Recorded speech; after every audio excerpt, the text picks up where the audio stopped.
voltadas à valorização das culturas aqui da região sul do Paraná. Emerson, você então tem um amplo conhecimento na questão da fumicultura, na produção, no plantio do fumo, mas também a nossa região aqui, ela é conhecida como a terra do ouro verde, da erva mate. E sem falar, é claro, né, nas nossas florestas, a questão do manejo da araucária, que foram assuntos que sempre estiveram aí em pauta lá nos debates da Assembleia. Gostaria que você falasse um pouco sobre essas questões voltadas aí à agricultura, voltada, portanto, ao homem do campo, esses produtos que mantêm, né, a economia local girando. A maioria dos nossos municípios são municípios agrícolas e que não ajudam só aquelas famílias que realizam plantio, e sim toda uma sociedade, não é? Olha, cada região ela tem peculiaridades. O estado como um todo, né, eu falo aqui no estado do Paraná, nós temos algo que é comum em todas as regiões e situações que são específicas. Pode ser em relevo, pode ser no plantio, pode ser no sotaque, o jeito, né, de as pessoas fazerem algo ou terem lazer. E a nossa região, ela foi muito pouco fomentada nos últimos anos, porque a nossa representatividade ela é muito menor que outras regiões. Tem municípios do Paraná que tem 7 deputados. A nossa região sofre para ter 1 ou 2, entende? Então, isso vai impactar na hora de você fazer a defesa, de você buscar, enfim. Então, essa representatividade faz muita diferença e eu sei disso porque estive acompanhando de perto. Defendo o pequeno produtor. As nossas áreas, tem muitas, a nossa região, não são niveladas, não são grandes áreas. Tem, mas temos também áreas onde você não consegue extrair mais que 1 ou 2 alqueires da propriedade. Tem muito mato, tem o relevo não contribui, enfim. E uma das produções que sempre nos últimos anos deram certo em poucas áreas, pequenas áreas, é o tabaco, é o fumo. E foi de onde eu vim, né? Minha família, plantadora de fumo, meu pai, minha mãe, eu também, na juventude, ajudei, conheço e valorizo porque eu sei que isso é um trabalho digno. E o que eu percebi, estando à frente na Assembleia, representando a região e o Estado, é que havia muitas situações que inibiam falar sobre isso, muito preconceito.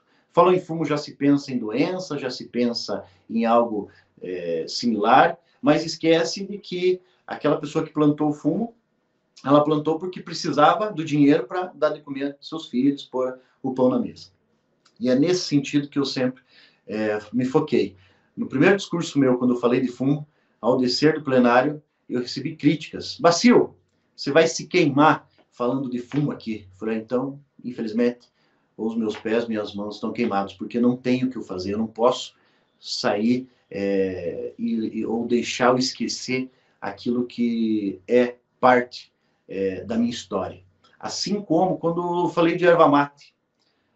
Isso já é passado. Erva mate é do século XVIII, XIX, né? Os grandes barões já se foram, né? Os 85% do PIB do Paraná, que um dia foi erva mate, hoje não é mais. É apenas um símbolo na bandeira, assim como Pinheiro Araucária. E não, nós criamos, historicamente, o primeiro bloco de incentivo à erva mate na Assembleia Legislativa. E quando eu criei, o pessoal... Mas Bacio, erva mate? Eu falei, não, essa nossa erva, essa é legal, essa nós podemos trabalhar sem problema algum. Né? E também é a identidade da nossa região. Muitas famílias têm como primeiro, segunda renda, ou terceira, a erva mate. E é aquele plus, né? Aquele extra durante o ano é a venda da erva mate. E nós sabemos que a erva mate hoje está e pode estar em qualquer... nas principais situações da indústria, seja alimentício, cosmético, bebida, né? Tem cerveja, chopp, tem energético, tem sobremesa, tem sopa, tem na área alimentícia sorvete, tem aqui em São Mateus do Sul sorvete de erva mate que para mim é o melhor sorvete que existe no mundo, né? Que eu conheça, erva mate. e tantos outros. E eu estava agora assistindo um vídeo, agora, onde a matéria dizia que para acabar com a erva daninha, que não é fácil, a enzima que descobriram vem da erva mate, ou seja, a erva mate está também inserida numa situação que pode acabar aí com algo que tanto, né, dá dor de cabeça aos nossos amigos produtores. E sem falar de outras situações, você não tocou no assunto, mas eu vou aproveitar, Tiago, falar do Pinheiro Araucária, outra bandeira nossa, há 3 anos falando disso, que é o manejo da araucária. O nosso projeto de lei, o dia que eu perdi o mandato, estava entrando para votação nas comissões. Depois de 2 anos de muito trabalho, luta, o manejo da araucária, ele significa a continuidade das pessoas em preservar o pinheiro. Emerson, mas você está falando em cortar pinheiro, em preservação? Exatamente. Qualquer propriedade precisa ser sustentável, principalmente aquela que sempre preservou. Quem está pagando, e pagando caro por ter preservado? A nossa região, que tem 65% de área verde. Em compensação, outras regiões, 2% de área preservada, de área verde. E agora, essa nossa região, que tanto tem rica em água, em verde, ela não recebe nada por isso.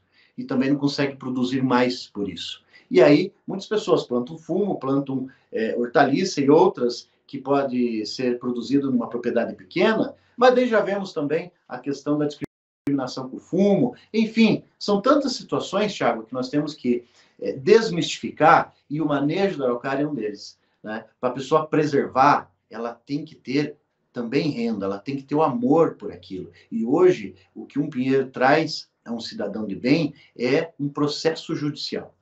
Hoje, 99,9% das pessoas, se encontrar um pinheirinho com uma estatura aqui, olha, né, de meio metro, 1 metro, eu lhe garanto que todas irão cortar esse pinheiro. Há 20 anos atrás, você, se possível, você sacrificava um animal, mas não permitia que ele descascasse o pinheiro, porque isso seria o fim da árvore enquanto crescia. Então, são situações que em 20 anos, uma lei inócua, burra, uma lei que está realmente deteriorando e vai acabar com o pinheiro no estado do Paraná, é a proibição total. Essa lei não pode mais continuar desse jeito. E essa defesa eu tenho feito, e sem medo de encontrar um ambientalista, sem medo de alguém que entenda de uma forma diferente, se entende diferente do que eu estou falando, porque não conhece a realidade do pequeno produtor, não conhece a realidade daqueles que preservaram, olha, há séculos, e agora não se pode fazer nada, você só cuida com aquilo que você pode usufruir. E aí um projeto simples, de você poder plantar 10 e poder cortar 1 ou 2, né? Planta numa área que não vai ter problema na propriedade,